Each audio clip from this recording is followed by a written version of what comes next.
Cade sat beside the storm sap crucible, his breath shallow in the stillness. Sweat clung to his brow, but he barely noticed. His eyes were locked on the base of the crucible, the place where violet flashed right before the entire crucible lit up and the energy was expended below. He had learned his lesson. The latter phases of the reforging had taught him that the channels in each section were unique. They were a way for the crucible to transform the energy of the sap as it flowed down to generate the violent burst of lightning below. He learned that he needed to study the crucible's channels, to truly understand them if he wanted to incorporate the energies within himself. So he leaned in now, close enough that he could feel the tingling static coming off of the lowest grooves of the wooden bolt. The amber light from above flickered and shadows danced in the small hollow. As he studied, it didn't take long to spot the differences. The rest of the crucible, the red through blue segments, looked ancient. Like they had been shaped over years or centuries by natural growth and intelligent design working in tandem. Their channels spiraled and branched like vines, edged by time and purpose. But compared to the sections above, the base felt wrong. The wood here was pale, fresh growth, and the channels weren't like the others. They appeared to be carved into the freshly grown wood. Each line was unnaturally uniform, as if cut with surgical precision. The more he looked, the more the pattern unnerved him. With the light of the amber sap above, he traced one with his fingertip. It was too precise. This can't be a natural part of the tree, Cade thought. The difference was even more obvious when the sap cycle began again. Cade removed his hand as the amber light dimmed and the sap hit the bowl above. Red lightning crackled to life, then drained downward. Orange followed, vibrant and pulsing. Then yellow, green, and blue each took their turns. Cade watched it funnel down the crucible, illuminating each of the grown channels in turn. Then the moment arrived and violet flared. But instead of continuing the natural flow, the energy deviated.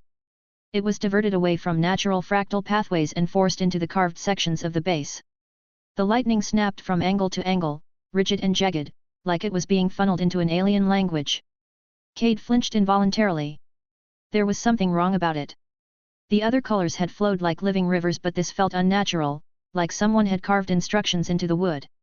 The jagged lines absorbed the violet lightning in rapid, repeating pulses that Cade could only detect thanks to the time dilation of hyper-focused meditation. When the cycle ended, the lightning discharged downward just like every other cycle. Cade stared into the dark, jaw clenched. Unease twisted in his gut as he continued to observe the cycles. This wasn't like the other phases. It didn't belong. Still, he felt the need to push forward. It was faint, but Cade could feel the hunger inside him, calling out for that final bowl to finish reforging his body by drawing the violet lightning into himself. His fingers curled around the edge of the crucible's base. He could still feel the faint thrum of the blue lattice in his skull, but he pushed past that sensation. Cade narrowed his eyes and exhaled once as he readied himself for the sap to fall. Red. Orange. Yellow. Green. Blue. Then violet. The moment the light shone beneath his hands, he matched the discordant resonance and pulled a trickle into himself. It came easily, too easily. Violet lightning slid beneath his skin like it had been waiting. There was no need to coax or guide it. It wanted entry. The moment it reached his spine, Cade felt the shift. His breath caught and something coiled inside his thoughts. A foreign presence not content to ride along. Instead, it was intent on seizing the reins. It didn't arrive with a voice. It wasn't a shout or a whisper. It was a raw, overwhelming will imprinted in the lightning itself. His vision doubled and his thoughts cracked down the middle. A tide of emotion surged up from within. Rage. The memory of Professor Sanders' smirk as he handed Cade the severance papers. Betrayal. Seisha's face twisted in disgust as he looked down on Cade for being weak. Injustice. The system's cold disregard, dropping him into the wrong tutorial, forcing him to survive in a place meant for those with cores. The emotions didn't feel foreign. That was the terrifying part. They felt like amplified echoes of things he had buried deep down but never forgot. His hands trembled against the crucible. Visions blinked across his mind's eye. A version of himself storming Professor Sanders' office, lightning in his veins and fire in his voice. Another Cade, smiling coldly as Sage begged for mercy while his face was under Cade's boot. A third, tearing apart the system itself with his bare hands, laughing as the multiverse crumbled around him. He felt powerful. Righteous. Inevitable. He wanted to act. To punish and destroy. But a distant voice screamed in his head. No. Buried beneath the storm of emotions was the real Cade clawing his way back. He gritted his teeth and forced a breath. This isn't me. The emotions were real, but they weren't his commands. They were suggestions, insidious ones, nudging him toward violence, toward vengeance. And beneath those compulsions, something else stirred. He saw a shape half-formed, towering, and draped in coils of endless violet. Not a figure, not truly. A presence. A will. One that had been shackled, then repurposed. A fragment of something vast and ancient, bound to this tree like a parasite wired into sacred veins. Cade's grip on himself buckled as the presence within him surged. He felt his resolve weaken, his thoughts blurred, and his will began to fracture. But then hyper-focused meditation surged back like a wall of steel. It slammed down, severing the outside will from his own. In an instant the rage shattered and the images inside his mind collapsed. The invading presence howled and dimmed like a bonfire smothered under snow. Cade tore his hands from the crucible and fell back, gasping. The violet lightning still buzzed in his limbs, but the influence was broken as he disconnected from the crucible. He slammed his back against the curved wall of the hollow and curled his hands into fists. His heart was hammering. Sweat poured from his brow. The violet lightning didn't want to harmonize with him or reinforce his body. It wanted to take over. Cade sat motionless in the hollow, his breath shallow, every muscle in his body drawn tight beneath the aftershocks of contact. His fingers still twitched from residual static, the fine hairs along his arms standing upright. The violet lightning hadn't rampaged through his body this time. It had forced itself into his very identity, trying to take over his body with a will of its own. His focus narrowed on the storm sap crucible. The lowest segment of new growth, the place where the etchings pulsed with unnatural light, and he used to identify. Storm sap crucible final confluence node, corrupted. A heartwood construct that collects volatile sap. Its channels align the sap, transmuting it into volatile lightning. Warning, unknown corruption detected. Final confluence node, he murmured, eyes narrowing. His identify didn't specify this before. Was it because he focused on one specific section this time? Whatever the reason, Cade had a new hypothesis. This violet section wasn't the culmination of this trial, it was part of the corruption in Cynthia's legacy. The wood here didn't match. Where the upper bolt was fibrous, swollen with the weight of age and layered growth, this base was smooth, too smooth, like something grafted into place. Even the bark texture had changed to unnaturally uniform where it should have been wild and jagged. And the channels? No. They weren't channels at all. Not like the red through blue sections. They were definitely scripts in some alien language he didn't understand. Cade pulled up his dungeon quest to refresh his memory of what it had said. Dungeon quest, cleanse Cynthia's legacy. Cynthia's legacy was forged as a sanctum for her brood. It contains trials to temper the monarch's descendants, accelerate their growth, and instruct the paths of ascent. However, a corrupting presence has taken root, distorting the dungeon and its legacies. Purge the taint from its creatures, sever its conduits, and restore the sanctum to its intended purpose. Objective: find and cleanse the corruption within Cynthia's legacy. Progress: corruption cleansed, 6/. Reward: performance-based, reward scale with the depth and thoroughness of cleansing. He had previously gained some progress towards this quest by killing the bloated leeches on his way here with Pearl. If he wanted to complete this quest, he would have to cleanse the corruption here as well. Cade scooted closer again, this time keeping his hands back. He brought his head low, eyes level with the section he had just touched. He traced the sharp angles and edged lines with his gaze, watching as the next cycle began. Red flared. Orange pulsed. Yellow flickered. Green glowed. Blue sparked. Then, violet. Where the other channels twisted and flowed naturally, the violet energy took a different route entirely.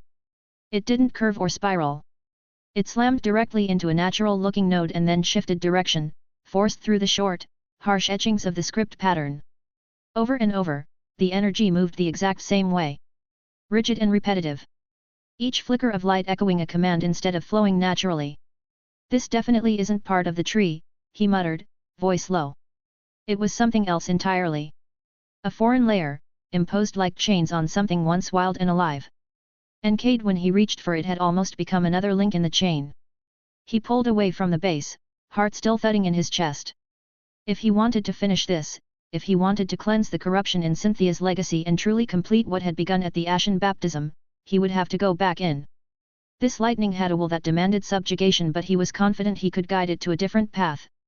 That he could smooth out the jagged lines and shape it to be more natural to fit within the crucible's previous sections. Cade clenched his jaw. He'd faced death. He'd faced pain. Now, he would face against a foreign will and somehow cleanse the corruption inside. In the dark of the chamber he placed his palms back against the lower section of the crucible. He focused instead on the idea of correction. The crucible wasn't evil. The tree wasn't hostile. Something had been done to it. Something had corrupted the great tree. And he would guide it back to its original purpose. The next cycle began and the previous 5 colors passed without incident. Then violet bloomed and he harmonized with its discordant screeching as he drew the lightning inward. Instantly, the pressure returned. This time it was not the overwhelming flood of emotions from before, but the presence was still there. Cade ignored it. He focused inward, shaping his will the way he had during the previous trials, like a steady hand guiding a flowing stream. He imagined the violet lightning smoothing out, abandoning the harsh angles of the script and flowing into gentler, organic paths. This is wrong, he projected calmly. This isn't what the crucible was meant to be. The response was immediate. Dismissal. The violet lightning didn't fight him. It didn't rebel. It simply did not listen. His thoughts slid sideways. The sense of righteousness returned, sharper this time. A silent assertion that Cade's will was irrelevant. That guidance was a weakness and order must be enforced. His fingers twitched. Cade felt his posture straighten without meaning to. Felt his thoughts begin to align along paths he hadn't chosen. The lightning didn't surge violently. Instead it settled deep into him, pressing into his mind like a crown being lowered onto an unwilling head. No. Cade snapped his eyes open and severed the connection, ripping his hands free from the crucible. He staggered backward, breath coming hard. That's not how this should work, he growled. The violet lightning didn't want to be corrected. It didn't understand harmony. It only responded to hierarchy. Guidance failed because guidance implied choice. And given a choice, the violet lightning would never obey. It had to be conquered. Cade pressed a hand against his chest, grounding himself, feeling the reinforced rhythm of his heart, the lattice of his nerves, the ordered complexity of his reforged mind. This wasn't like the others. The violet lightning wasn't energy waiting to be utilized and shaped. It was authority. And authority didn't respond to suggestions or guidance. Cade slowly straightened. So that's how you want to play it. The realization settled heavily in his gut. If he wanted to cleanse the corruption, if he wanted to restore the crucible to what it was meant to be, then he would have to do something he had avoided at every step until now. He would have to command. He would have to impose his will and conquer the violet lightning utterly and completely. Cade knelt before the storm-sap crucible, chest rising and falling in a slow, deliberate rhythm. The chamber was quiet save for the faint creak of living wood. His hands hovered inches from the violet segment at the base of the bolt. This section still felt wrong in a way the others had not. He closed his eyes. He had learned the pattern now. Red had carved endurance into his bones. Orange laced his muscles together, increasing their strength. Yellow sped up and insulated his nerves. Green flowed through his veins and arteries, enhancing his vitality. Blue brought an impossibly complex fractal matrix to his mind. Each had tried to break him in its own way, and each time he had adapted, refined their influences, and used them to create a better version of himself. Violet would not be guided like the others, it refused with a will far stronger than any lightning before it. I didn't come this far just to back down now, Cade muttered, more to himself than the crucible. He placed both palms against the script-laden violet base of new growth. This time when the violet section lit up, he didn't draw a trickle. He didn't test or probe. He chose to rip the bandage off in one go and opened himself fully. Violet lightning surged into him all at once. One moment Cade was sitting in the cramped hollow chamber inside the great tree, and the next the world fell away entirely. He stood on a vast, flat plain stretching endlessly in all directions. The ground beneath his feet was smooth and dark, like obsidian dusted with amethyst light.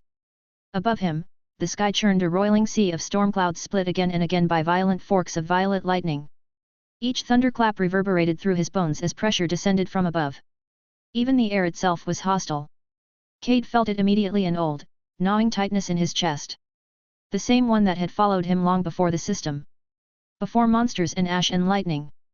The quiet certainty that he was behind everyone else. That he wasn't enough. That no matter how hard he pushed, something, or someone, would always loom larger, stronger, and more capable than him. The storm answered those thoughts. Lightning shrieked from the heavens above, forking downward in a spiraling torrent of raw, violet energy. The storm above twisted tighter, condensing like a clenched fist of clouds and malice. From that maelstrom, a creature of myth began to take shape. 4 limbs crackled into existence, each one clawed and monstrous, talons like hooked blades dragging arcs of lightning with every movement. A torso followed, broad and gnarled with jagged, overlapping plates of storm-forged scales. Along its spine, a ridge of jagged spikes emerged, pulsing with electric fury. A whipcord tail lashed behind it, carving gouges of lightning through the air. Wings unfurled next. Their vast membranes woven from flickering stormlight and shadow, stretching wide enough to eclipse the sky above Cade's head. Then came a long, sinuous neck that coiled with a predator's grace. Finally, a monstrous head crowned with curling horns and a maw full of crackling teeth. The form solidified, radiating pressure like a mountain poised to fall. The storm had given shape to its wrath and a dragon descended into the vast emptiness below. Its presence crashed down on the plain like a physical force. Its eyes burned with condensed authority, ancient and unyielding. It spoke not in words but in clear intent and compulsion. Kneel and submit to my authority. It wasn't a voice so much as a command he could feel being etched directly into his soul, demanding obedience by its very existence. Cade staggered but did not fall. He planted his feet, fists clenching at his sides as lightning crackled along his skin. His heart hammered in his chest and fear clawed at his insides. But beneath it, something steadier took root. He lifted his head and met the dragon's gaze just as it reared back, lightning screaming as it prepared to strike. Violet lightning tore free from the storm clouds and rained down across the plain in a blinding deluge. The ground erupted in continuous explosions of light and force, the air itself screaming as bolt after bolt slammed down around Cade. There was no room to dodge. No angles to exploit. All Cade could do was endure as the lightning rained down on him. He drew on the lesson the red lightning had literally carved into his bones. Stability and endurance. He planted himself against the storm and let the lightning crash into him. Every strike felt like being hammered by a god, his body rattling, his vision blurring as violet energy tried to tear him apart from the inside. But he didn't break. His stance held. His spine stayed straight. Red lightning flared through his skeletal frame, reinforcing him, anchoring him. Each impact shoved him back a step, but for every step he was pushed back, Cade took 2 forward, bare feet grinding across the obsidian dust as he pushed through the storm toward the dragon. The lightning rain finally ceased. The dragon lowered its head, eyes burning brighter, almost surprised. Cade didn't hesitate and took advantage of the opportunity. Crackling orange energy surged through his muscles in a violent bloom of strength. He leapt, the ground cracking beneath his feet, and drove a fist straight into the dragon's face. The impact thundered across the plain. Violet scales shattered. Lightning sprayed outward like blood. The dragon's head snapped sideways with a roar that shook the storm clouds themselves. Cade landed hard, skidding back, breath ragged, but a fierce spark of triumph flared in his chest. He'd heard it. The dragon reacted instantly. Its massive head whipped back around, jaws wide open as it lunged for him, fangs crackling with condensed lightning. Yellow energy ignited within him. Cade's perception sharpened violently. The dragon's movement appeared to slow just enough for him to react. He twisted aside, the snapping jaws missing him by inches as displaced air tore at his bare skin. He rolled, sprang up, and dodged again as claws raked through the space where he'd been a heartbeat earlier. But this speed came at a cost. His muscles screamed. Fibers tore and healed in the same instant as yellow lightning forced his body to move faster than its limits. Each movement burned hotter than the last.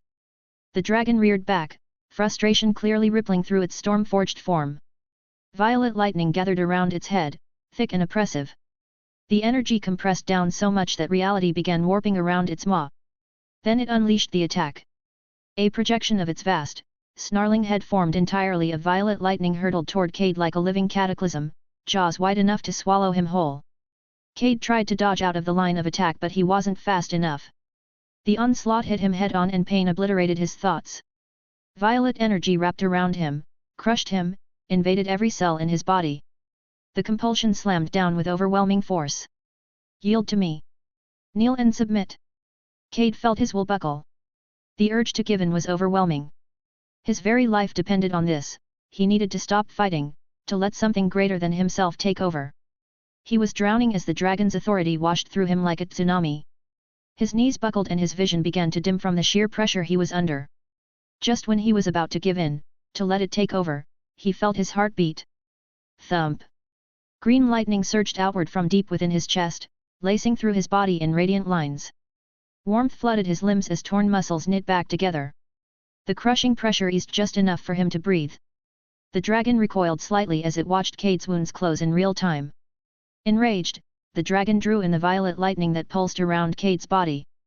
The immense energy, which had once slashed wildly through the air, condensed into a dense, almost liquid form and surged forward. Instead of striking out indiscriminately, the storm focused its fury and drove straight at Cade's mind. Violet energy speared toward his skull, compulsion sharpening into a razor-edged command to submit.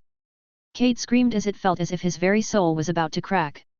His sense of self, his very identity, was being peeled apart piece by piece. "You are nothing," the dragon's presence thundered. "I am ancient. I am the storm. I am the essence you consumed. Everything you are and everything you will be belongs to me." Cade's thoughts began to fragment. Maybe it was right. Maybe he hadn't earned any of this. The system hadn't chosen him. It hadn't given him a core. Maybe that wasn't a mistake. In a system with seemingly infinite power, he wasn't worth even a fraction of its attention. What if the power he'd taken from the storm sap crucible wasn't his to wield? What if all he'd done was steal from forces far beyond him, forces now coming to collect? He wasn't some chosen hero. Just a mistake sent to the wrong tutorial. A fraud clinging to scraps of strength he never deserved. He was nothing and he would always be nothing. Then he felt the green lightning climb his spine. As it reached his brainstem, it shifted along his channels, transforming into sparking blue electricity. Calm clarity flooded his mind as fractal patterns spread outward, overlaying the chaos with structure and order. The blue lightning pulsed through his mind and washed over his thoughts, cutting through his doubts and rebuffing the violet lightning. This power lived inside him now. He had claimed, reshaped, and made it his own by his force of will and sheer refusal to break. He hadn't been given it and nothing, not even the will of an ancient storm, could take it back. The dragon recoiled, its form flickering, edges dissolving as if reality itself rejected it. Cracks of fading light spiderwebbed across its massive body. For the first time, it looked truly diminished. Cade straightened, breath steadying. And then another surge of violet lightning slammed into him from the crucible. The dragon roared as another round of violet lightning coalesced around it, sealing its wounds and repairing any damage Cade had done. Storm clouds thickened and its body swelled larger than before, the ancient entity's presence magnified, its authority renewed.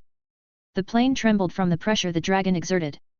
It loomed over Cade once more, reborn and overwhelming, and the storm surged toward him again. Cade was driven back. The dragon's renewed presence crushed the space around him, violet lightning rippling outward in oppressive waves. The storm clouds descended, churning so close overhead that they felt like a ceiling pressing down on his thoughts. Every step Cade took was met with resistance, the ground trembling beneath the dragon's weight. Submit. The compulsion returned, heavier than before. It seeped into every thought, every breath, whispering that resistance was pointless. That surrender was inevitable. That he could be free if he simply let go. Cade staggered as a massive claw swept across the plain. He raised his arms too late. The blow struck him squarely, hurling him across the ground. He skidded to a stop in a long furrow, breath torn from his lungs, vision flashing white. He lay there for a moment, the storm roaring overhead. Blue lightning pulsed faintly through his mind even as its clarity started to fracture under the weight of the dragon's will pressing down on him. The pressure surrounded him, invading every part of Cade. It was trying to redefine him. Submit. Even through the dragon's pressure, Cade forced himself upright, his hands shaking, his body trembling. I can't win like this. The realization came not with panic, but with a strange, quiet certainty. He could feel it in every part of himself, in the very structure of the space around him. The dragon was stronger. Vastly so. No amount of endurance, strength, speed, recovery, or clarity would let him overpower something that embodied domination itself. Another claw descended but Cade didn't block. In the brief stillness before the strike hit, something clicked within him and time seemed to freeze. Cade lifted his head and looked around. The plain stretched endlessly in every direction, empty and featureless beneath the violet sky. No boundaries or walls or edges were visible. And yet, he knew it intimately. Every grain of dust, every flicker of lightning felt familiar. Because this place wasn't the dragon's domain. It was his. They were battling within him, within his very soul. Understanding spread through him like a calm tide. Time resumed, and instead of fighting against it, Cade let the claws pass through him as if it were a mere apparition. The force passed through him, leaving him completely unharmed. He exhaled slowly as the storm-forged dragon seemed to hesitate, as if confused by the lack of resistance. This wasn't a battle of strength. It never had been. The dragon wasn't an equal adversary, it was an intruder in Cade's soul. A construct of foreign authority that demanded dominance, feeding on the illusion that it deserved obedience. Its power here was conditional. It only existed because Cade believed it did. The compulsion to submit tried to surge again, but this time it slid off of him like rain against stone. Cade stood tall, straightening fully. Colored lightning ignited throughout him, each spark a note adding to the harmony within him. Red grounded him. Orange filled him with coiled strength. Yellow sharpened his movements to a razor's edge. Green flowed through him, steady and sustaining. Blue settled over his thoughts, clear and unyielding. System notifications flickered at the edges of his awareness, glowing insistently. He ignored them. Cade met the dragon's blazing gaze without flinching. He didn't shout. He didn't argue. He simply spoke. "You have no power here." The words carried no force or command, only a deep-seated truth. "This is my space," Cade continued calmly. "Inside of myself, inside of my soul, I am the final authority. Your will, your influence, your power, it has no claim here." The dragon recoiled as if struck. Cracks raced across its form, fracturing the violet lightning that held it together. The storm clouds above split apart, clear sunlight bleeding through the gaps. The dragon screamed as its body shattered like glass. Shards of violet light scattered and dissolved into nothing. The plain cleared. The oppressive weight vanished. The sky lightened, natural colors bleeding back into the horizon as the storm collapsed into silence. Cade exhaled. And before he could feel the space fully settle, reality snapped back into place as the world surged into focus. Cade opened his eyes, his hands were still wrapped around the storm sap crucible. Violet lightning crackled across his skin in slow, rippling pulses that moved in time with his breathing. The lightning no longer fought him. It flowed with him. It obeyed. He exhaled shakily and raised one trembling hand. Tendrils of violet light swirled between his fingers, fractal arcs chasing themselves in spiraling patterns. There was no pain, no discordant scream echoing in his mind. Only a quiet harmony that played in the background. Cade stared at the crucible, its surface still humming with faint threads of violet. There was more to do. He focused inward, drawing the lightning into the channels of his body, those carefully formed conduits he had spent so long developing and refining. He guided the violet lightning through them deliberately, pushing it through the framework of color and meaning the other lightnings had taught him. Red for structure. Orange for force. Yellow for precision. Green for support. Blue for clarity. The violet lightning passed through each, pulled taut and reshaped along the paths his will had already carved into himself. And as it did, it changed. The transmutation was subtle at first. The raw compulsion of the lightning shifted. It no longer radiated domination or demand. Instead, it became something else, something purer. Still powerful, still intense, but no longer foreign. It now carried a purpose aligned with Cade's own will. The channels within him shivered under the strain before being reinforced by the integration of the final missing piece. A full spectrum now thrummed within him. A perfected conduit once hollowed by ash, then rebuilt by the storm. Another system notification tried to press into view, but Cade ignored it as he turned his attention back toward the crucible. A single thread of violet lightning ran from his palm to the violet segment of the crucible. It sank like ink into water, and Cade watched the corrupted base respond. The jagged, unnatural script etched across the foundation writhed, reacting to the touch of his will. Cade pressed harder. More lightning flowed out from him. It was smooth, purposeful, and saturated with his intent. It raced through the crucible's channels, striking at every unnatural branch and fractalized corruption it found. The corruption resisted for a moment. But only a moment before it began to dissolve. He didn't stop. He sent another surge of lightning through the crucible, watching as the dissonant sections buckled, cracked, and finally shattered. In their place, Natural fractals bloomed, restoring harmony to the crucible's foundation that matched the other 5 colors. Finally, when the last section pulsed in rhythm with the others, when he could sense no more foreign script, no more discordant screeching, Cade released the flow and the chamber plunged into darkness. Cade sagged forward, the only sound was his own gasping for air. Sweat clung to every inch of his skin. The wood felt cool beneath him. And in that moment he knew he had done it. He had finally satiated the hunger that had screamed inside of his body for so long.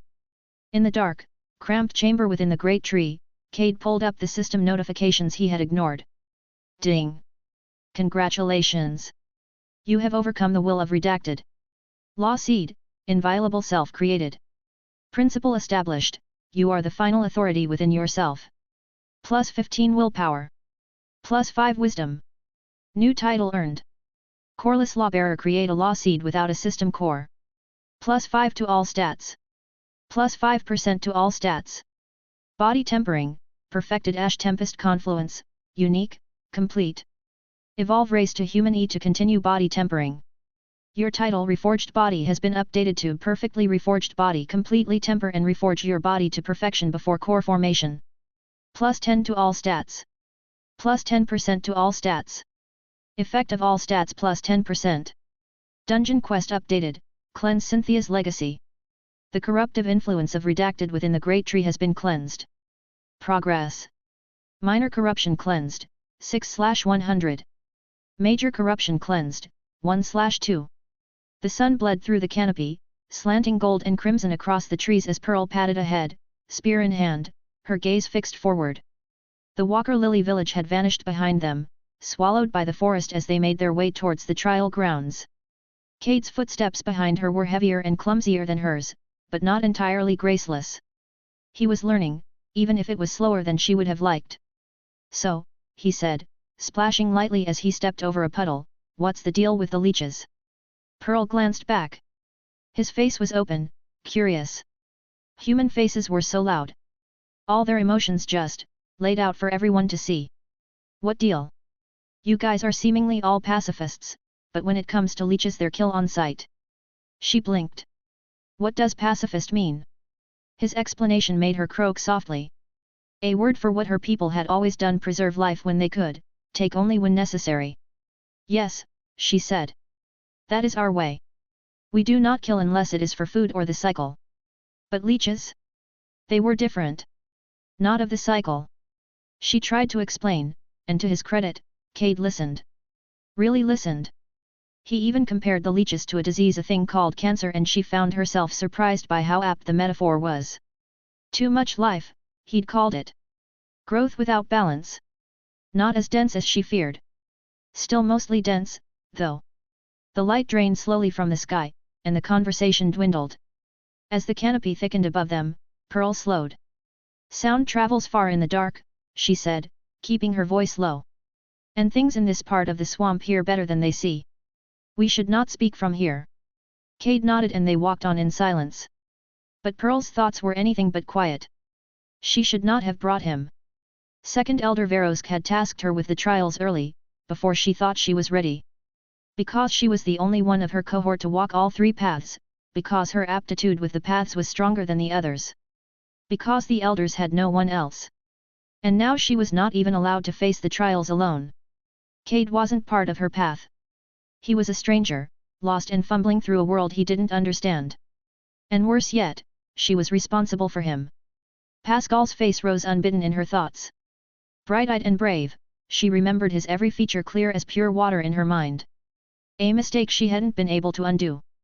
Pearl exhaled through her nose and tightened her grip on her spear. She would not let another companion die under her watch. Not again. But that didn't mean she had to like dragging the human through the sacred trials meant for her and her alone. The Great Tree demanded much. The elders demanded much. And today, they demanded she carry someone else's weight as well as her own.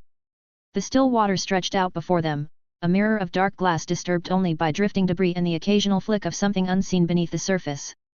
Moonlight filtered through the canopy, painting the scene in shades of violet and shadow. Across, the bank was veiled in a thick curtain of mist, slow-moving and dense. They were close now. Pearl paused at the edge of the shallows, her eyes scanning the far bank, then the island nestled midway between. A stepping stone, but only if they moved swiftly. Her gaze flicked upward. Hanging from a crooked branch like overripe fruit, a leech swayed gently in the breeze.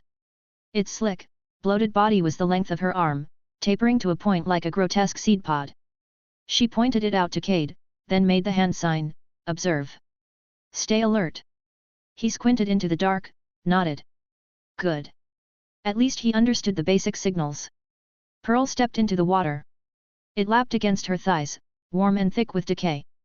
Thankfully, the stretch they needed to cross was shallow here, a narrow pass where even the largest of the bloated ones would struggle to submerge fully. That didn't mean they were safe, just that they might have a chance to react.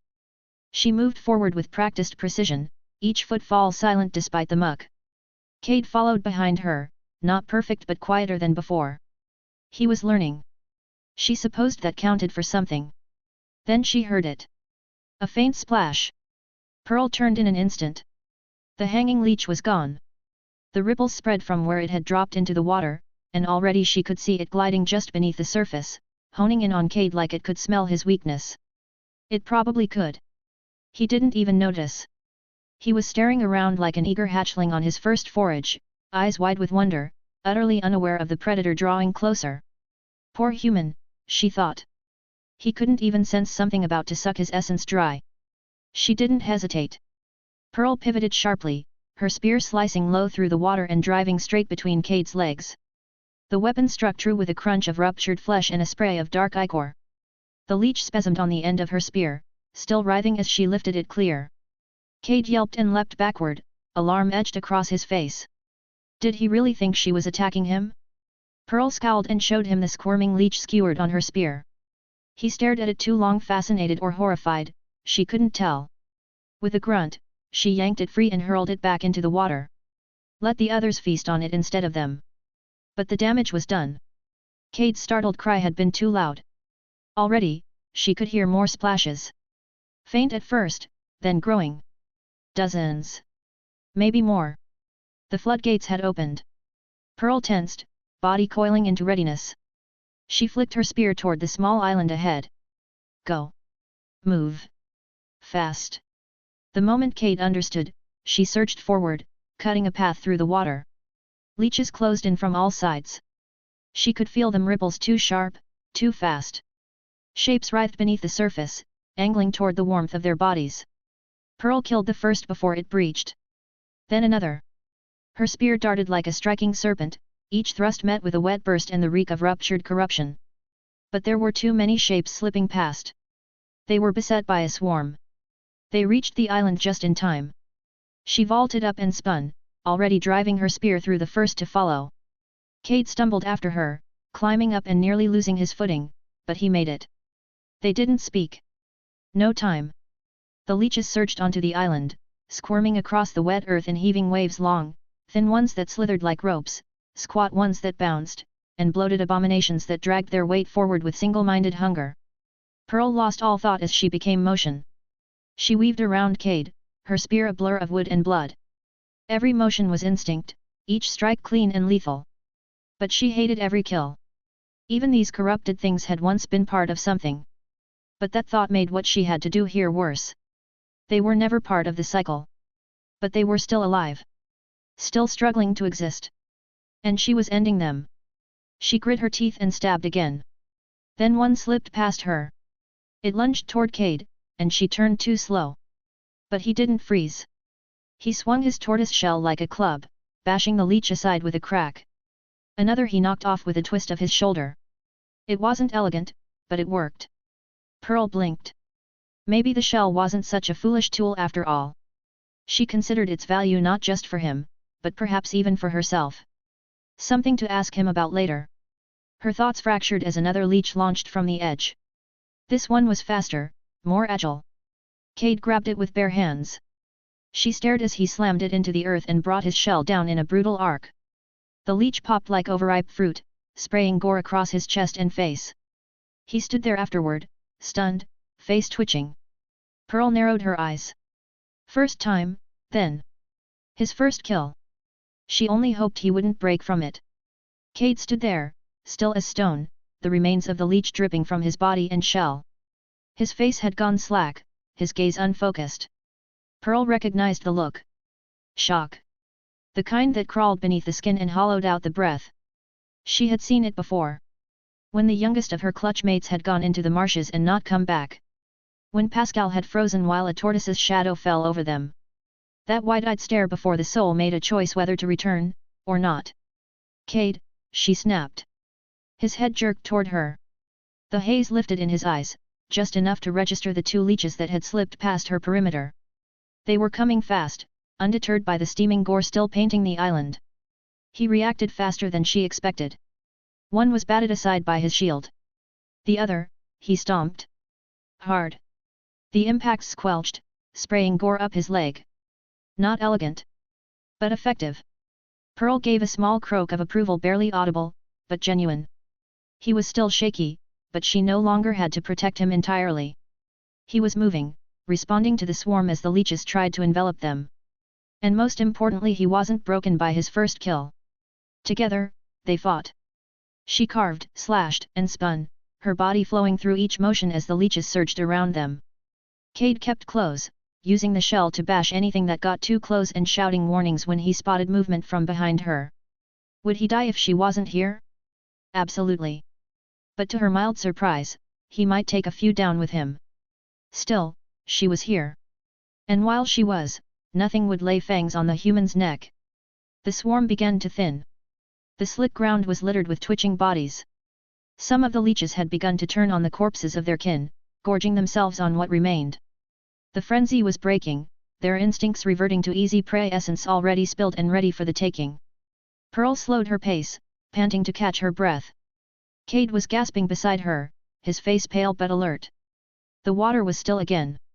But just when she thought they were in the clear, she heard another splash. Pearl's head whipped toward the bank they had come from. The surface heaved, parting like a fiber stem torn down the middle. What rose from it was a leech the likes of which she'd never seen before. It was a leviathan.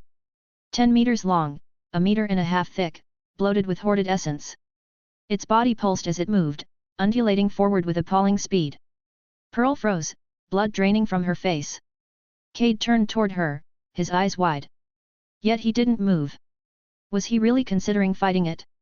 Fool. Stubborn, thick-skulled fool. No, she whispered. That one is too big. Her legs moved before her thoughts caught up. She bolted for the misted bank. There was no room for hesitation. The Mistweaver's boundary would protect them. The leeches could not cross. She didn't need to look back. Cade had made it this far. He could move. He could think. He had seen what was coming. He would follow. He had to follow. Pearl didn't look back. She burst through the veil of mist, lungs burning, her breath rasping through clenched teeth. Her legs didn't stop moving until the ground beneath her shifted from mud-slick swamp to the fibrous, knotted roots of something ancient. Towering root walls rose before her, forming natural archways in the gloom. Mist clung to the air like gauze, thick but strangely warm. Familiar. She paused. This was it. The trial grounds of the Mistweaver. She rushed past the barrier and the air pulsed gently with essence, not the raw lightning of storm or the desolation of the ashen wastes, but something subtler, deeper. A whisper beneath her skin. The roots here throbbed softly with life. Somewhere, she knew, the great tree was watching. She turned back toward the mist. Waiting. Cade would be here. She had been sure he was right behind her. He had to have been. She could feel the leech's presence fading, unable to follow. The mists were sacred. They protected initiates from interruption. The trials had rules and the cycle would not allow that beast inside. So where was he? A dozen heartbeats passed. Then 24 more. Nothing. Pearl's fingers tightened around her spear. He was supposed to be right behind me. She stepped toward the boundary, her feet hesitant for the first time since the village. Just as she reached the archway of twisted root and mist, the ground shifted. Roots surged upward, thick and gnarled, entwining themselves across the threshold in a dense, impassable weave. Her eyes widened. No, she croaked, rushing forward. She struck the roots with the butt of her spear, but they didn't budge, solid as the walls that surrounded her. Why?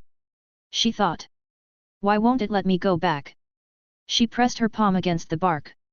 It was cool and damp, humming faintly with presence. She didn't need to say the words aloud to know who was listening. The great tree. If this was your will, then so be it. She let out a long, low exhale, then turned away. It had to be a test. That was the only answer. The great tree must have separated them deliberately. Perhaps Cade had another trial waiting. One suited to his strange lack of attunement. He couldn't follow the mist like she could, he didn't have the affinity. Surely the tree would understand that. Surely, it would take mercy. Pearl shook her head. Hope wasn't a strategy that would pass these trials. She had to focus on her task, and only when she was done could she worry about Cade again. She adjusted her grip on her spear and faced the maze ahead. Markers emerged from the mist, edged with the swirling path of the ancestor. They confirmed what she had suspected. This was the Mistweaver's trial. She walked forward, slow and silent, until the mist swallowed her. The great tree would watch. She would walk the path. Alone. Just like she had imagined since she was a tadpole. The mist thickened around her, but Pearl didn't flinch. Her eyes half-lidded, she let her breathing steady, deep and rhythmic, in sync with the quiet pulse of the trial maze. She walked. Every few dozen steps, the air shifted, and the path opened into an intersection, first 2 paths, then 4, then 5. The great tree's labyrinth was not fixed. It reformed, reshaped itself depending on who walked it and how well they listened. Pearl didn't rush. She had trained for this. All her life she had trained for this. The other tadlings from her cohort had been born with affinity for only one of the ancestors' paths. They'd been allowed to focus on a single path. But not her.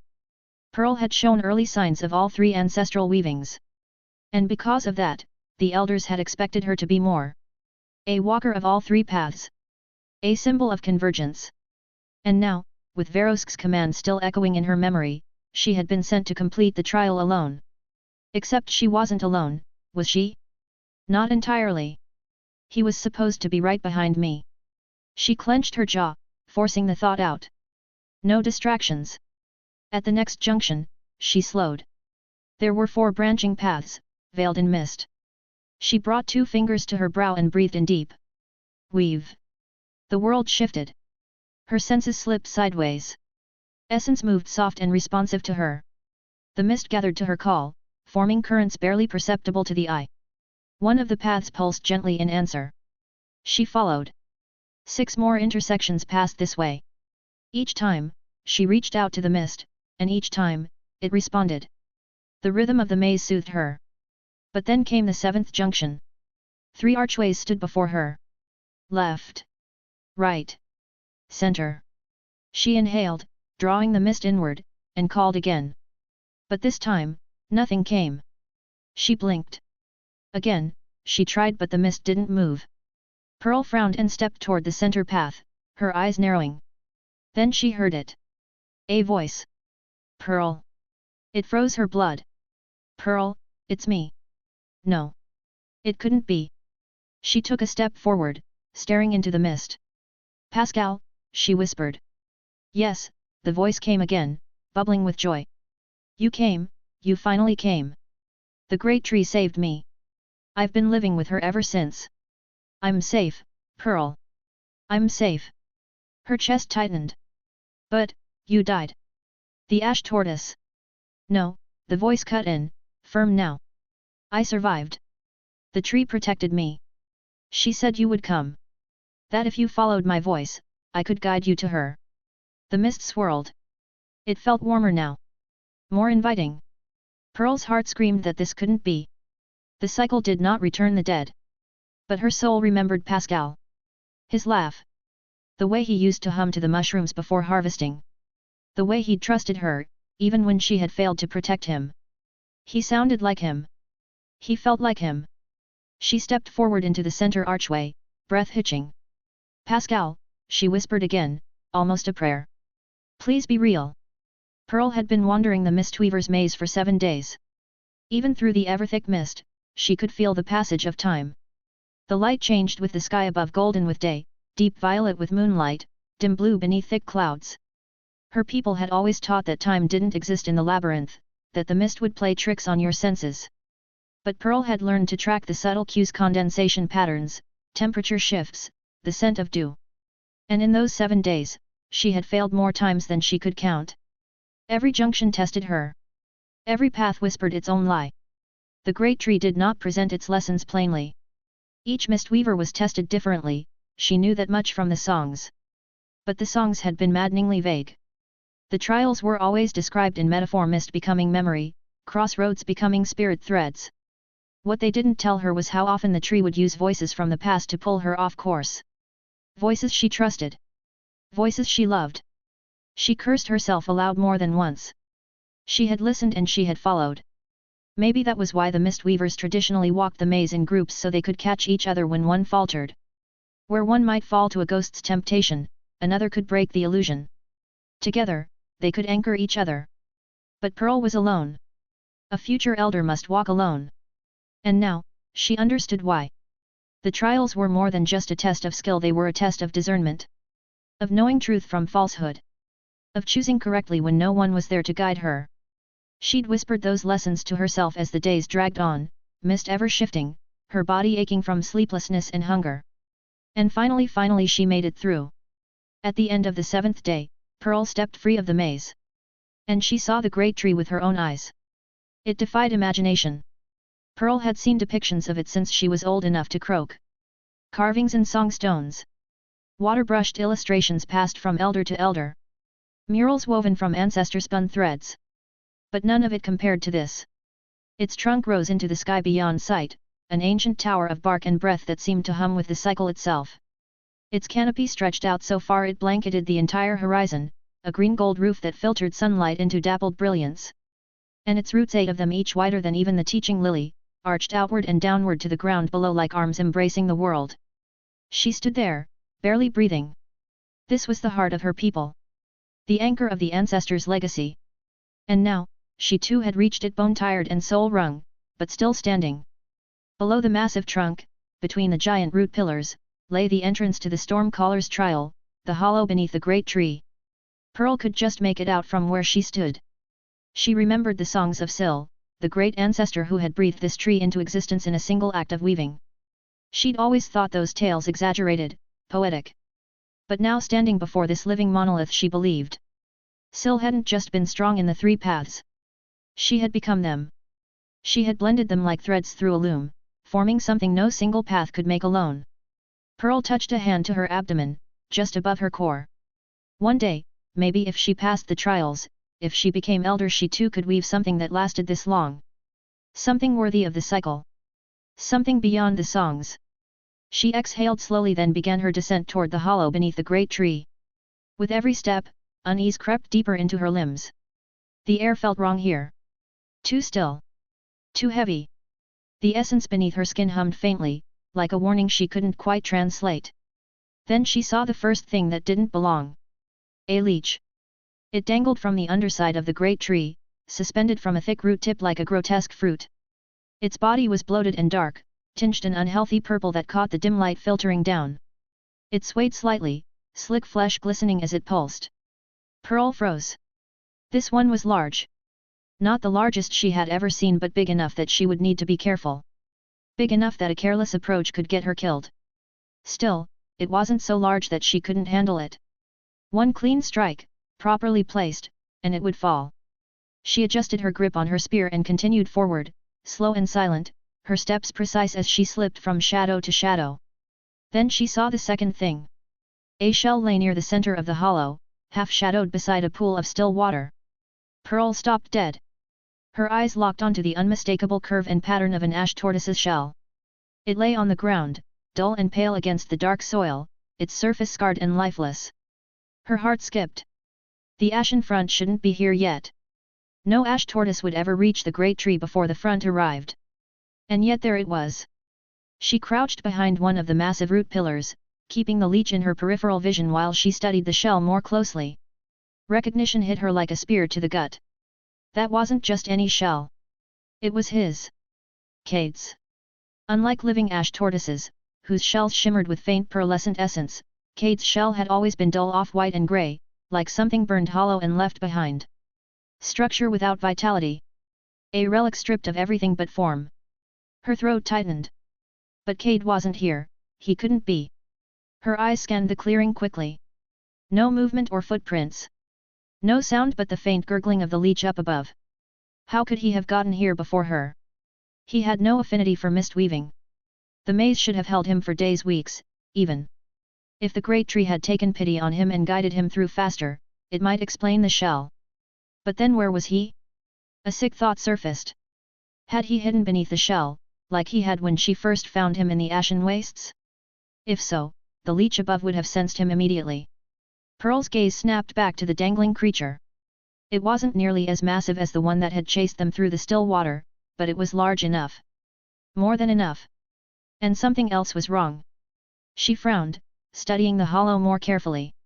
This was the Stormcaller's trial. There should have been lightning. Thunder.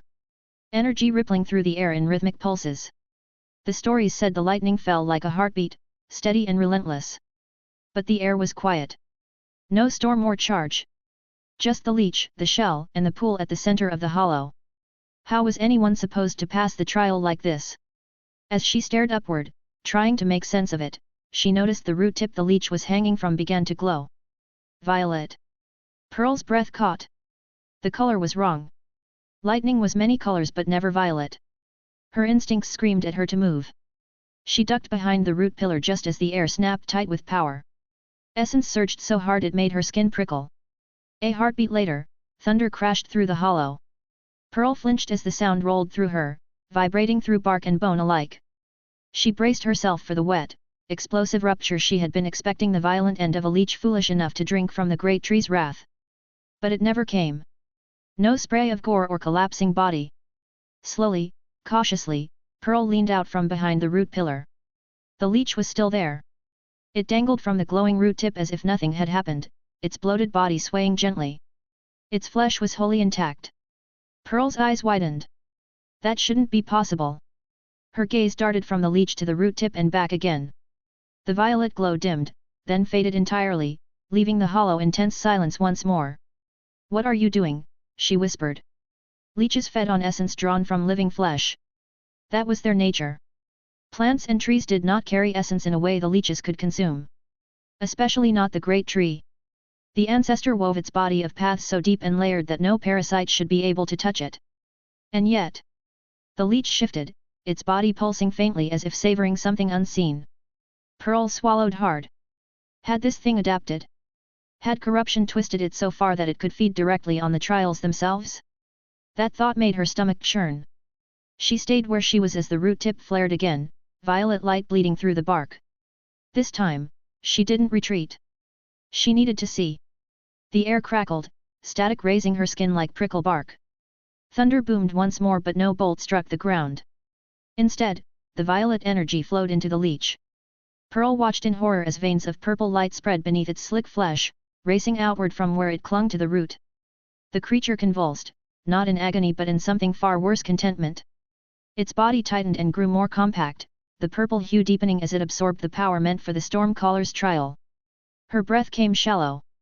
It was feeding on the lightning. Feeding on the great tree's trial itself. And that wasn't the worst of it. Why was the lightning violet?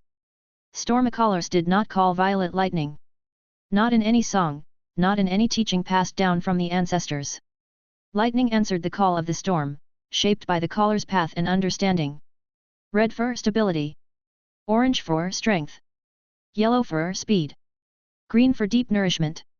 Cobalt for thought and clarity. 5 branches. 5 colors. 5 roles in restoring balance to land scarred by ash and death. That was why groups were sent to the trials. 5 Stormcallers, each attuned to a different aspect, weaving their calls together. And that was why, as a potential elder, Pearl was expected to master all 5 herself. But this violet energy didn't fit. It wasn't part of the cycle. It wasn't restorative. It felt sharp. Commanding. Wrong. Pearl's fingers tightened around her spear until the wood creaked softly. Whatever was happening, this wasn't the trial as it was meant to be. The corruption she had sensed in the maze hadn't ended there. It had reached the very heart of the great tree. And that leech? It was a thief. An intruder on the sacred trials. Pearl's jaw set, resolve hardened in her chest. Whatever strange power this creature had gained, she could not allow it to remain here. The Stormcaller's trial could not continue while something like that fed on it. The mystery of the violet lightning would have to wait. First, she would deal with the abomination hanging from the great tree's underside. Even if it cost her everything. Pearl steadied her breathing and lowered her stance. One clean strike. That was all it would take.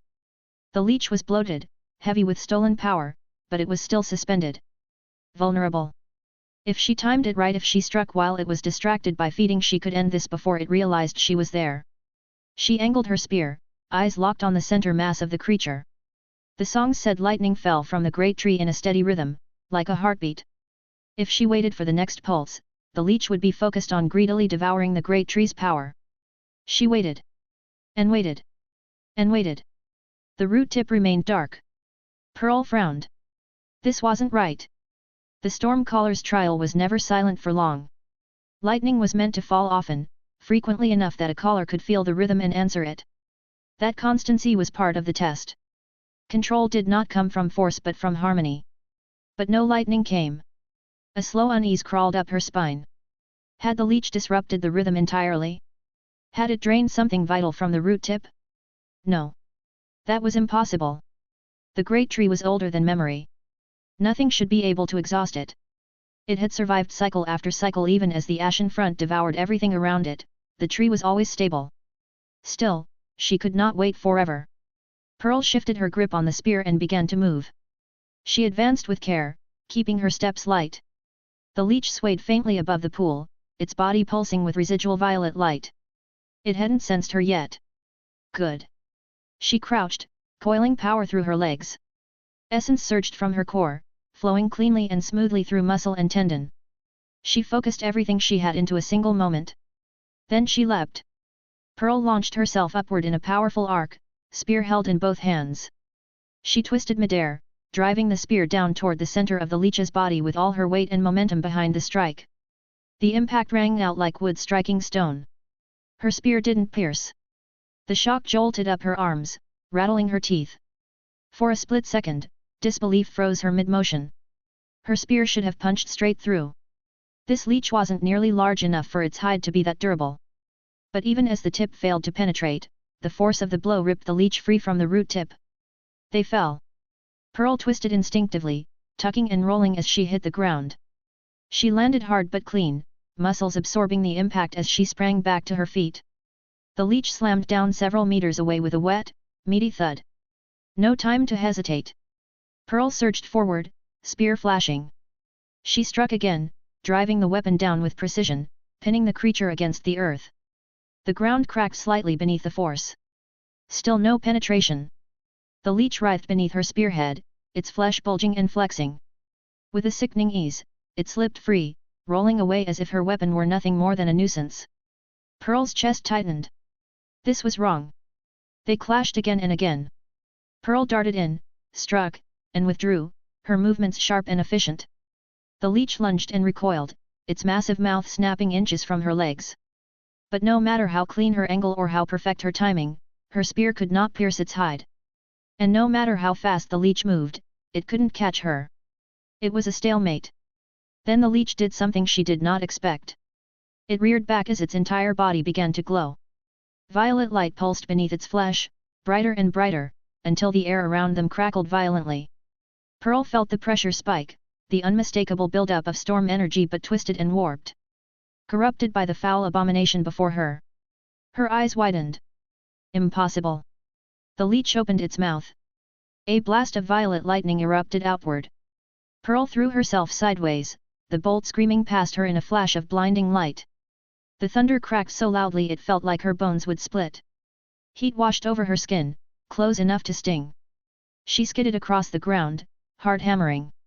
It was using the lightning it had fed upon. Terror sank deep into her core. This wasn't a fight she could win. She could dodge. She could harry it. But if the leech could hurl lightning like that, then it was only a matter of time before she misstepped. One mistake, one glancing hit, and she would die. Pearl didn't hesitate again. She spun and sprinted for the shell. Cade's shell lay near the pool, half sunk into the damp earth. If Cade was alive, if he was hiding beneath it like before, she needed to get him and run. The Stormcaller's trial could wait. The great tree would understand. The air crackled behind her. Another violet blast screamed past her. It missed, but the beam was close enough that her skin prickled painfully. She pushed harder, legs pumping, lungs burning. Then the lightning struck the shell in front of her. The bolt hit dead on. Pearl cried out despite herself, certain she was about to see a plume of ash and shattered fragments. Nothing could survive a direct hit like that. But the shell didn't break. It didn't even crack. The violet lightning washed over it and dispersed, leaving the dull, ashen surface untouched. Pearl's heart leapt. She reached the shell and grabbed it, muscles straining as she lifted it high. Cade. The space beneath was empty. Her breath hitched.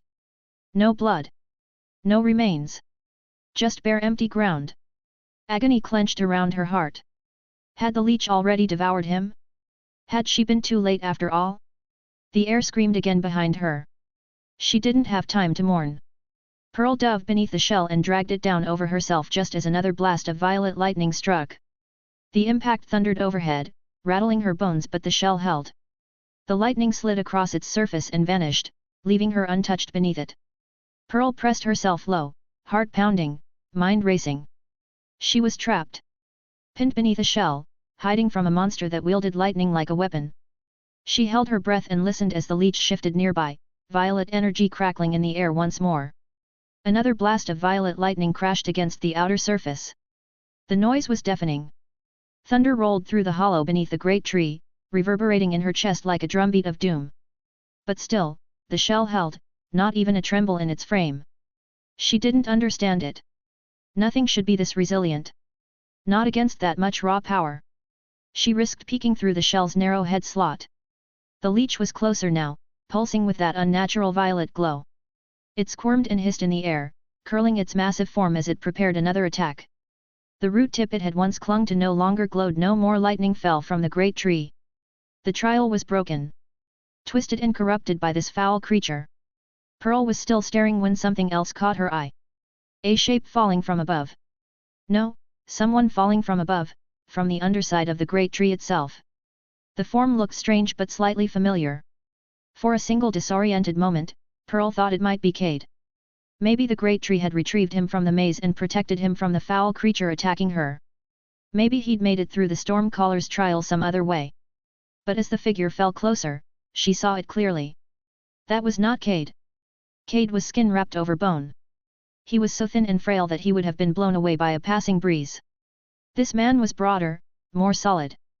His body gleamed with tension, with muscles so densely packed it reminded her of iron vine corded around a steelwood tree.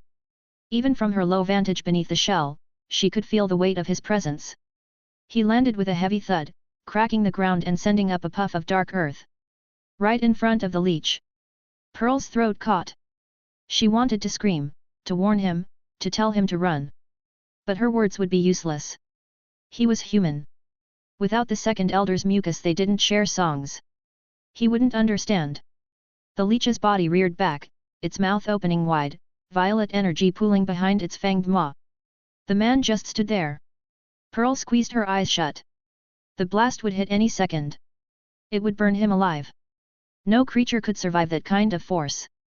Thunder cracked out louder than before, deeper, as if the air itself was being torn apart. Pearl flinched, her hands instinctively gripping the inner lip of the shell. Silence followed and she opened her eyes to see the man was still standing. Alive. And laughing. His head was tilted back, his bare body bathed in the afterglow of the violet lightning but completely unharmed. No burn marks or smoke. Not even a scorch on his skin.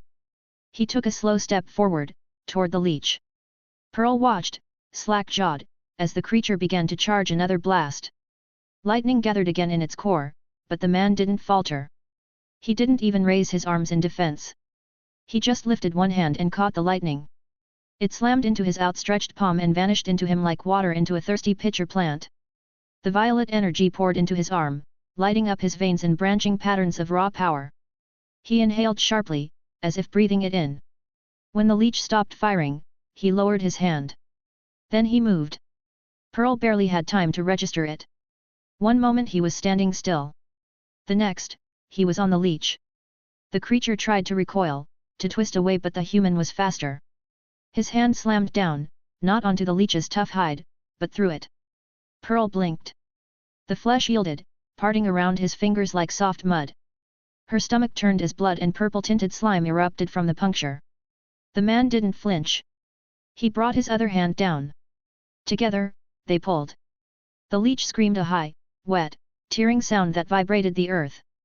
The human ripped it in half. He split it lengthwise like a piece of rotted fruit, casting both halves to the ground in a viscous, steaming heap.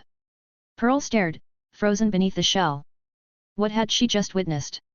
Then the human this monster in human skin turned toward her. For a moment, he simply scanned the battlefield. His eyes settled on the shell. Then, slowly, they sank down to the opening and his eyes locked with hers. Pearl's breath caught. His gaze wasn't cold or cruel. It didn't carry the hunger of the leech. But it was knowing. It was the gaze of something brimming with barely restrained power. And for the second time in her life, Pearl was certain death had come for her. Cade leaned back against the cool bark behind him, his body finally relaxing after what felt like an eternity of strain. Darkness wrapped around the hollow chamber beneath the great tree.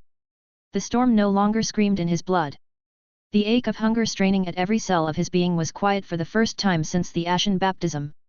He exhaled slowly, flicking open his system screens with a thought, ready to finally go through the notifications he had pushed aside. There were so many upgrades, so many titles, and a sound cut through the dark. A crash. Then a croaking shriek that sounded awfully familiar. Cade's head snapped up. Another thump followed, this time heavier. He froze, listening intently, until the unmistakable crack of lightning lashed through the air from somewhere below. What the hell, he muttered. The storm sap crucible wasn't active. He'd just purged its corruption, cleansed every bit of foreign script from its base. The lightning had stopped. So what was? His stomach dropped. The leech. He'd left it down below before he climbed up here. But it had been mostly dormant, sucking at the stalactite underneath the great tree like a bloated tick. Something must have roused it. Another sharp, almost musical pop of energy echoed upward, followed by the unmistakable crackle of violet lightning discharging into open air. Cade pushed himself up and hurried toward the tunnel. He could review his gains later. His status screen wasn't going anywhere. Right now, he needed to see what was happening below. He reached the wooden rungs and began climbing down, moving quickly but carefully. As he descended, the sounds of battle grew louder. Then, through the narrow view down the vertical tunnel, he saw it.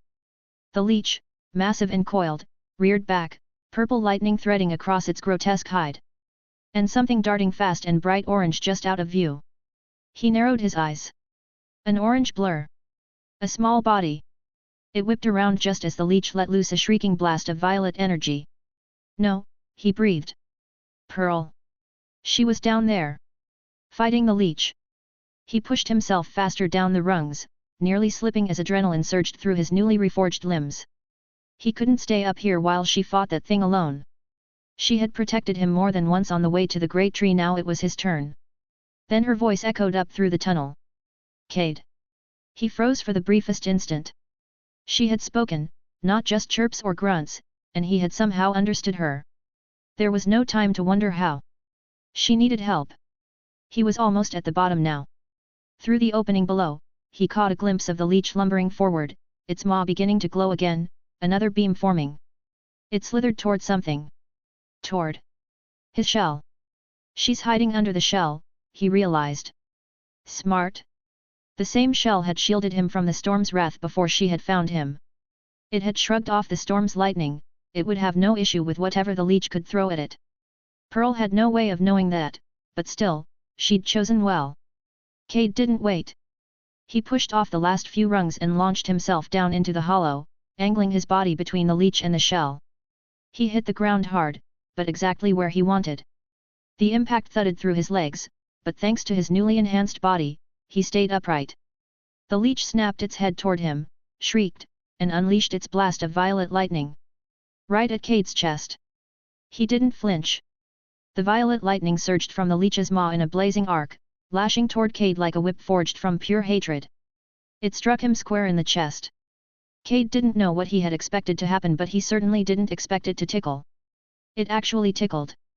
The energy skated across his skin in feather-light pulses, barely stronger than static electricity.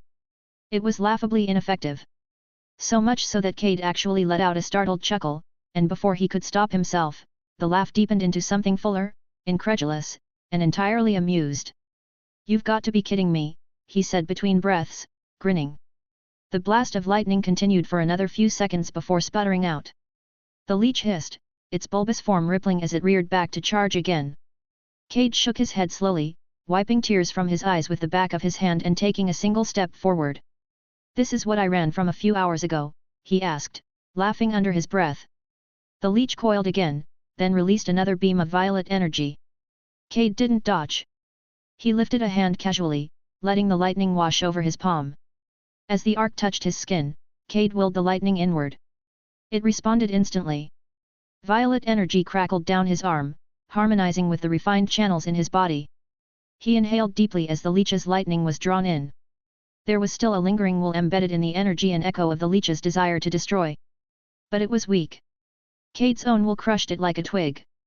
The flow slowed, then stopped. Cade exhaled through his nose, almost disappointed. That's it. He kind of hoped for a challenge.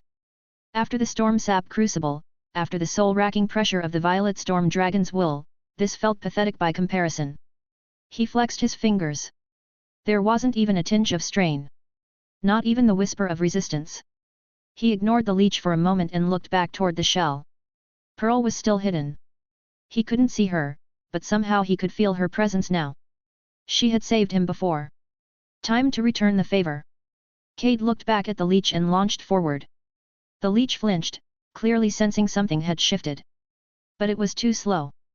Cade reached out and grabbed for it, not with a punch or a blast of energy, just raw strength. His fingers sank deep into its slick flesh, the membrane parting like rotten fruit. He gagged. "Oh God, that's disgusting." Violet ichor and blood sprayed outward. The texture was wrong. Slippery and lumpy at the same time. With a grimace of revulsion, Cade reached in with the other and locked his grip. Somewhere in the back of his mind, a distant memory surfaced. Being a kid, clutching a battered controller, eyes wide as a violent old fighting game played out on the screen. Mortal warriors in brutal tournaments. Finishing moves that defied biology and physics. Back then, he wondered what it would feel like to try one of those ridiculous moves in real life. Now was his chance, and without thinking it through fully, he pulled. The leech's body tore apart with a sickening rip, shrieking as it split down the middle in an explosive spray of gore and violet muck. Reality was a lot messy, a lot more disgusting, than the games ever made it seem. Gooey entrails spilled in every direction, coating Cade in steaming gore. He staggered back, holding the two ragged halves of the leech, now limp and twitching. Ding! You have defeated lightning-gorged corrupted swamp leech level 11. You have gained additional experience for killing a creature above your level. Dungeon quest updated. Cleanse Cynthia's legacy. Progress. Minor corruption cleansed, 7/100. Cade blinked at the notification through a haze of dripping slime. Gross, he muttered. It was way cooler in games. No smell. No. Bits coating your skin. The system didn't even say finish him. Definitely not doing that again. He dropped the halves of the leech to the ground with a wet slap and shook his hands out, spraying flecks of goo across the roots. Then he turned toward the shell and scanned the area for any more threats, but he found nothing. Just the stillness of the hollow beneath the great tree. "All right," he muttered. "Time to check on Pearl." He approached the shell cautiously, stepping over the leech's remains. The curved opening was just large enough to glimpse movement inside.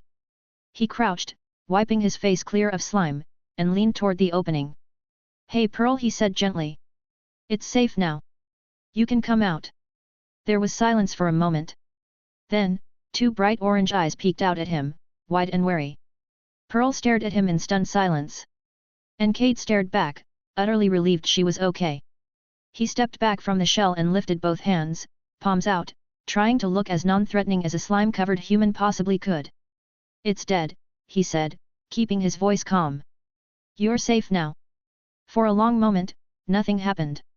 Then Pearl's eyes shifted, darting past him to the torn remains of the leech. Her throat worked as she swallowed. Slowly, cautiously, she crept out from beneath the shell, keeping low as if expecting another attack at any moment. When she finally stood, her orange skin was pale around the edges, her breathing shallow. She looked from the leech to Cade, then back again. Her gaze narrowed.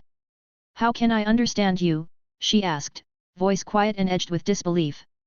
And who are you? Cade blinked. What? It's me. Cade. It's only been like a day since we got separated. Pearl tilted her head, studying him more closely now. Her eyes traced his posture, the way he stood so easily beneath the great tree, the faint glow of lightning still threading through his skin.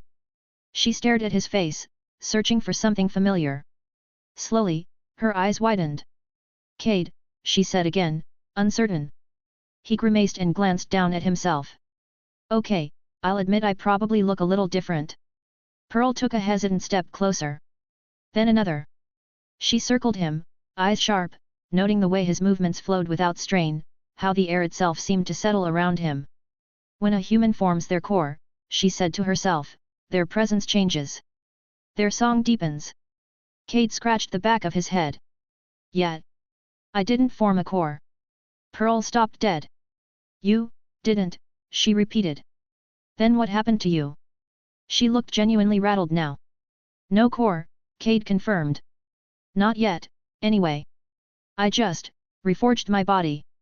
Her eyes flicked up to the great tree, then back to him. That's not possible. Well, Cade said with an awkward shrug, I don't know what to tell you. That's what happened. He walked over to the pool at the center of the hollow and crouched, plunging his arms into the water. Gooey violet residue hissed faintly as it washed away. He winced as he scrubbed off the stubborn gore. After we got separated, he began, the giant leech chased but I ended up losing it in the maze. Eventually I got through the maze only for that same giant leech to follow me here. Thankfully the leech was more interested in that stalactite up there than eating me. I climbed up and found a hollow in the tree where it generates lightning, things kind of escalated from there. Pearl listened in stunned silence as he spoke about the crucible. About absorbing the lightning it produced, about the hunger he had felt and the pain he had gone through. About the violet lightning trying to override him. About the battle that took place entirely inside his soul. When he finished, he splashed water on his face and leaned back. Pearl stared at him like she was seeing a ghost. The songs, she murmured. They never spoke of a chamber within the great tree. Or of reshaping the body with lightning. She shook her head slowly. What you've done has never happened. Not once. Not in all the trials of my people. Cade laughed quietly, embarrassed. Yeah, I didn't exactly plan it. I just listened to my body and did what felt necessary. I guess. She looked at him again, more carefully this time. After a moment, Cade cleared his throat. So, how did you do in the maze? Pearl stiffened. It was challenging, she said, then glanced away. The voices tried to mislead me, but I endured. I completed the trial in a little over a week. Cade's eyes widened. A week? Wait a week. She blinked. Yes. He rubbed his face, incredulous. Fuck, I completely lost track of time. Wait, that doesn't make sense, I'm not even hungry or thirsty or even tired. Are you sure it's been a week? Sorry, he added quickly. Go on. Pearl huffed softly. It isn't important. I finished the maze and came here to find that thing draining the storm root. Her eyes darkened. That abomination was feeding from the great tree itself. She glanced upward. But now the storm root is silent. Why is there no lightning? Cade froze. Oh. Right, he said slowly. I may have left some things out. He took a breath and explained about the corruption, careful with his words, omitting the broader truth about Cynthia's legacy being a dungeon. He wasn't sure how she would react to knowing her realm was a dungeon in the system's tutorial. When he finished, Pearl was quiet for a long time. Then she looked up at the great tree, worry etched deep into her expression.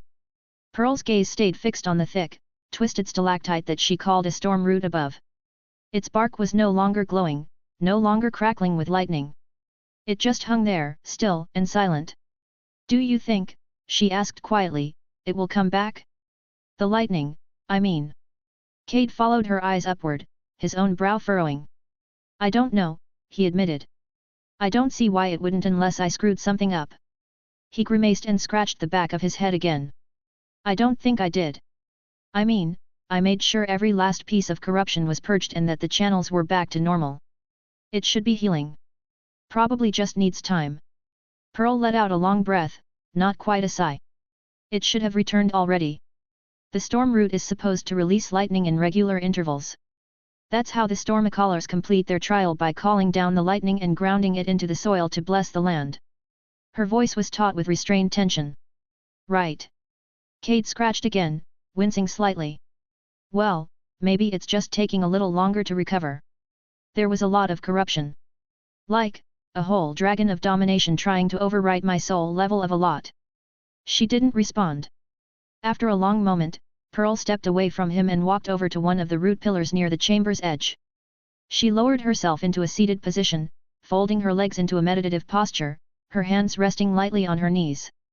Her eyes drifted shut. Cade stared at her for a beat, then shrugged. Cool. Yeah. Just go do your own thing. I'm totally not stressed about whether I just broke your sacred lightning tree. He let out a shaky breath and turned away, allowing himself to slump down on the cool ground at the edge of the pool. His limbs felt heavy, his muscles still hummed with energy. But beneath it all, there was an unshakable calm. For the first time since the ashen baptism, the hunger that had gnawed at every cell of his body was gone. No ache in his bones or burning void demanding more. Right. If we're just going to sit here and wait, I may as well check my status to see what all changed. With a flick of his will, Cade called up his status screen for the first time in what now felt like weeks. There's got to be a better way to display this, he thought. I want to see my base stats and my stats with my percentage modifiers. Not just one number that represents the total. The screen in his mind flickered for a brief moment, then shifted, the numbers reorganizing themselves as if responding to his request. It now displayed his base stats first, followed by the modified totals in parentheses. It was a bit messy, but he liked seeing the difference his growing list of percentage titles made. Status. Name, Cade Whitehollow. Age, 26. Race, Human, F, LVL 9. Health points, HP 572/572. Stamina points, SP 539/539. Mana points, MP 550/550. Statistics. Strength, 19, 24, 34, 49. Dexterity, 18, 23, 33, 47. Endurance, 29, 40, 34, 49.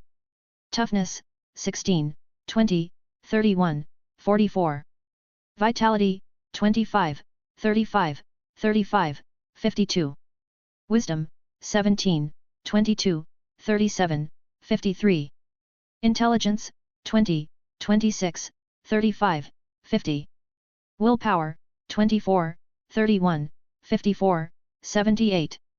Titles, A Brutal Welcome, Coreless Conqueror, Shepherd the Young, 111th Integration Pioneer, Perfectly Reforged Body, Coreless Lawbearer. Law Seed, Inviolable Self.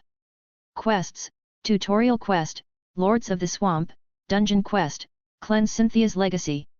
Race Skills, Unbroken Will, Identify, Lesser, Hyper-Focused Meditation, Rare. Cade laid down with his back against the cool ground. He stared at the status screen floating before him, eyes slowly drifting over the numbers that now defined his body. He whistled low. Damn. His stats had more than doubled, strength and dexterity now just shy of 50. Endurance and vitality right up there too. Even wisdom and intelligence had shot up past 50. Willpower though. Willpower was something else entirely. Willpower, 78. It was insane.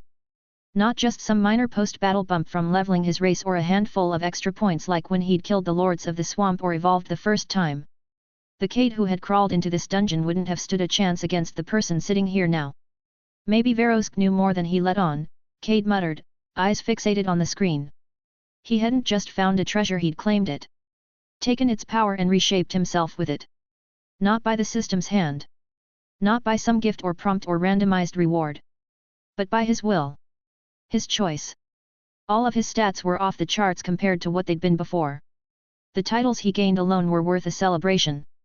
Perfectly Reforged Body and Coreless Lawbearer sounded like names you'd carve into the foundation of a legacy. He even got an update to his Cynthia's Legacy quest progress tracking the corruption he cleansed. But the strangest thing on his status page? Law Seed, Inviolable Self. He stared at the line for a long moment. What even is a law seed?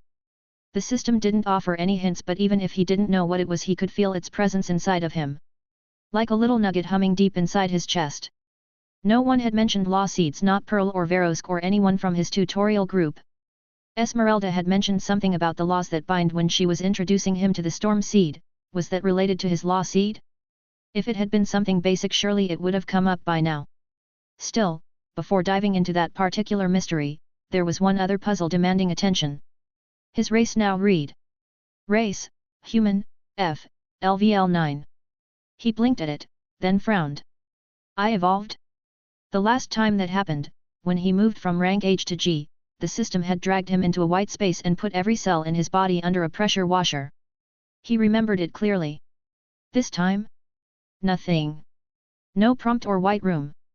No little chime of fanfare. Just a change in the line on his status screen. Did it have something to do with the crucible? He had reforged his body there, but he had done it in parts, not all in one go like had happened in the white room the system brought him to. Still counts, Cade muttered. I'm not complaining. He returned to his stat screen and mentally scrolled through it again. The boosts from his new titles had been massive. Coreless Lawbearer alone gave him +5 to every stat and another +5% to all of them. And Perfectly Reforged Body? That one gave him a 10% boost to all of his stats and a 10% boost to the efficacy of all stats. His HP, SP, and MP had all jumped from being 10 times their base stats to 11, thanks to the boost to efficacy. Even his lowest and newest stat toughness was holding its own now. Sure, it lagged behind the others, but that one was gained from tempering his body, not granted automatically like the rest of his baseline human stats. Maybe it was just slower to grow. Or maybe he needed to push his body even harder to see more gains there. And who knew, maybe once he got a class or a profession, he'd find new ways to increase stats directly. If titles could give him this much of a boost, what could a class or profession do? Unfortunately, that particular answer would have to wait. He doubted the frogs had much advice on system mechanics for humans, and he hadn't met any other humans in Cynthia's legacy yet. Cade exhaled, a faint grin tugging at his lips. Not bad for someone without a system core. Cade scrolled down through his status screen again, eyes flicking over the glowing numbers. He marveled not just at the increase in his stats but at how normal it all felt. His body didn't feel like it had been cranked up to superhuman levels. Not exactly. His values were nearly double what they were the last time he checked, but his limbs didn't tremble with barely contained strength, nor did he feel the need to sprint a mile or deadlift a boulder just to vent excess power. Everything just felt natural. Stronger, yes. Faster, yes. But it wasn't overwhelming. The transitions had been smooth. Guess the system softens the jump in stats so as to not overwhelm the person. That had to be it. Otherwise people would accidentally rip doors off hinges or punch holes through walls every time their strength stat went up by a few dozen points. Maybe this was another one of those invisible mechanics, the system quietly ensuring that reality didn't spiral out of control every time someone gained a level or two. He flexed his fingers, watching the smooth fluidity of the motion. Everything felt optimized, for lack of a better term. Like his body had finally caught up to what it was meant to be. He turned his attention to a different section of the screen. Race skills, unbroken will, identify, lesser, hyper-focused meditation, rare. His eyes narrowed. Since when was my meditation skill rare? He had both gained and upgraded meditation back when he was still with the frogs training with the wisp guide skein Esmeralda had lent him, but back then it was only uncommon. That felt like forever ago now. When had it advanced to rare? How did I miss that? The skill had grown from something basic into something more refined. He could still remember the shift, that moment of clarity when it upgraded to hyper-focused meditation. His mind had settled like a calm lake and he was able to set his focus on the task at hand. But the system hadn't made a big deal of it upgrading to rare. No ding or pop-up notification telling him congratulations, you now have a rare skill. It had just changed at some point. Even the description was exactly the same as before. He tapped his chin, considering. It had to be possible for others to upgrade skills too, right? Cade had no class, no core, no profession. Just the basic human template and whatever he could build on top of it. If he could upgrade a skill through sheer usage and focus, surely someone with a core, someone with access to all the fancy advanced system menus and boost options could do the same. He wondered how far this skill could grow. What would the next level be? Epic? Legendary? Would his hyper-focused meditation eventually let him stop time or unlock psychic powers? He chuckled to himself at the thought. Joking aside, it was a good sign. It meant progress in that department was possible even without the system's support. Even without the standard path it provided, he could carve his own. Which brought him back to the mystery of the Law Seed. Cade's eyes drifted back up to the center of the screen. Law Seed, inviolable self. He focused on it, trying to will the system to expand the entry. Nothing happened. No help window providing extra details. No prompt for more info. Just that same unreadable silence the system almost always gave him. Come on, he whispered. Throw me a bone, here. Still nothing. With a sigh, Cade opened his notification history and scrolled backward. He finally found the message buried in a flood of other notifications. Congratulations! You have overcome the will of Redacted. Law Seed, inviolable self created. Principle established, you are the final authority within yourself. Plus 15 willpower. Plus 5 wisdom. Why redact the name? He thought. It wasn't like he hadn't fought the thing. That dragon made of violet lightning, storm clouds, and domination. The thing that tried to override his mind, his will, his very sense of self. He'd felt its hunger, its desire to consume and subjugate. But the system wouldn't even tell him its name? He frowned. Was even the name of the entity too dangerous? Or maybe it was forbidden to know. Maybe it was the source of the corruption in this dungeon. That made the most sense to him. He'd seen the alien script winding through the base of the storm sap crucible. Fought the storm dragon in that mind realm or soul space or wherever that place had been. And this message had popped up right after. The connection was too clear. He didn't know exactly where the battle had happened. Inside his own mind? His soul? Or had his consciousness been thrown into some deeper plane of existence the moment he challenged the lightning's will? Did it matter? What mattered was what he'd done. He hadn't bowed, hadn't surrendered. Even under pressure that should have shattered him, Cade had asserted himself. Drawn the line and declared that he was the one in control. And the system had responded by giving him something entirely new. Something none of the frogs had mentioned. Something he'd never even heard of during the tutorial. A Law Seed. And not just any law inviolable self. Cade stared at the line in silence. Final authority within yourself. He smiled faintly. That sounded like a principle worth holding onto. The system had been generous with stats and titles, but maddeningly vague when it came to explanations. The Law Seed entry didn't expand or link to anything. It was just a simple line as if the system assumed he already knew what it meant. Which he very much did not. He started with what he did know. The notification told him two things plainly. First, the Law Seed had given him raw stats in both willpower and wisdom. Which tracked in that whatever he'd done to create it had required him to stand firm against an external will trying to override him. It took stubbornness bordering on insanity to refuse. It took perspective to realize what was actually happening. Willpower to resist. Wisdom to understand. That part made sense. Second, creating the Law Seed had earned him a new title. Cade pulled up the notification again. New title earned. Coreless Lawbearer created a Law Seed without a system core. Plus 5 to all stats. Plus 5% to all stats. His brow furrowed. Coreless. That word showed up again. It wasn't the first time the system had emphasized his lack of a core. Coreless Conqueror had done the same thing when he killed Ensel, the first lord of the swamp. Both titles not only acknowledged the absence of a core, but rewarded him for it. As if the system itself found that noteworthy. Which was weird, considering how hard the system pushed cores during the integration. As far as he knew, a lot of humans had been handed one like it was mandatory. A foundation necessary to grow in power in their new system-ruled reality. And yet here he was, stacking powerful titles that explicitly couldn't be earned with one. Did that mean people with cores were locked out of this kind of progression? Or did the system just categorize them differently? He frowned, scrolling between his two coreless titles. Both granted percentage increases. Both provided scaling past just flat stats. And that was the dangerous part. Percentage boosts only got more valuable the stronger you became. At low levels, plus 5% was nice.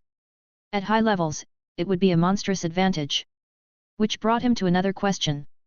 Why was Coreless Conqueror plus 15% to all stats while Coreless Lawbearer was only plus 5%? If anything, creating a law seed had felt more difficult than killing Enzel. Sure, killing a lord of the swamp without a class or core had been absurdly dangerous.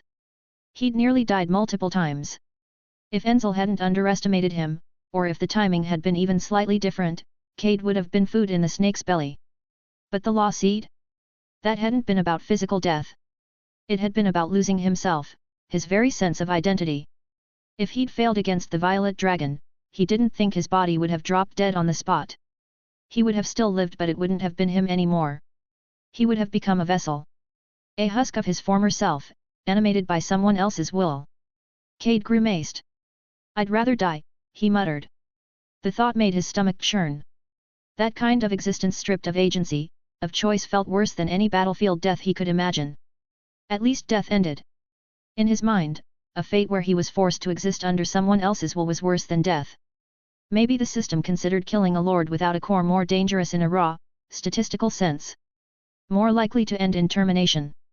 While creating a law seed was rarer, more conceptual, but less immediately lethal.